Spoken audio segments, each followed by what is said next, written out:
సువార్త చెప్పాలనంటే సిగ్గు చాలామందికి, సువార్త చెప్పాలనంటే భయం చాలామందికి.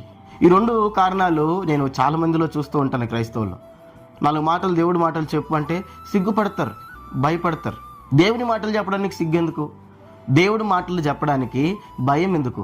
యేసుక్రీస్తు ప్రభువారు ఒక మాట అంటూ వచ్చారు. మార్కు సువార్త 8వ అధ్యాయము 38వ వచనంలో, వ్యభిచారమును పాపమును చేయు ఈ తరము వారిలో నన్ను గూర్చియు నా మాటలను గూర్చియు సిగ్గుపడు వాడెవడో వాని గూర్చియు మనుష్య కుమారుడు తన తండ్రి మహిమ గలవాడై పరిశుద్ధ దూతలతో కూడా వచ్చినప్పుడు సిగ్గుపడునని చెప్పెను. అంటే ఈ తరం ఏ రీతిగా ఉంది చెప్పండి? వ్యభిచారముతో నిండుంది, పాపముతో నిండుంది. యేసుప్రభు చెప్పిన మాటలు అక్షర సత్యమా కాదా? నిజమా కాదా?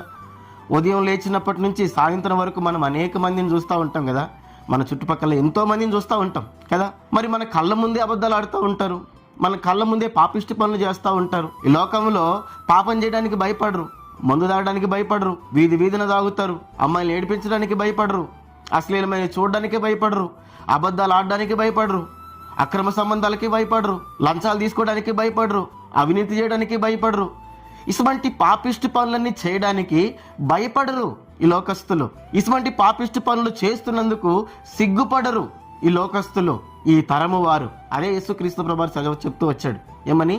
వ్యభిచారమును పాపమును చేయు ఈ తరము వారిలో నన్ను గూర్చి నా మాటలను గూర్చి సిగ్గుపడువాడు ఎవడో తన తండ్రి మహిమ గలవాడే తిరిగి వచ్చేటప్పుడు వాడిని గురించి నేను సిగ్గుపడతానని సెలవిచ్చాడు.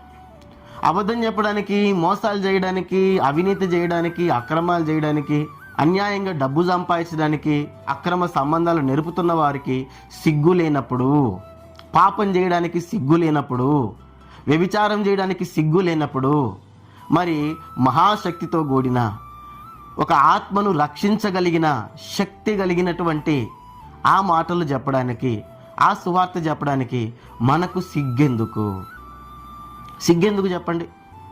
పాపం చేయడానికి లేని సిగ్గు మరి ఆ పాపం నుంచి తప్పించడానికి మనకెందుకు సిగ్గు?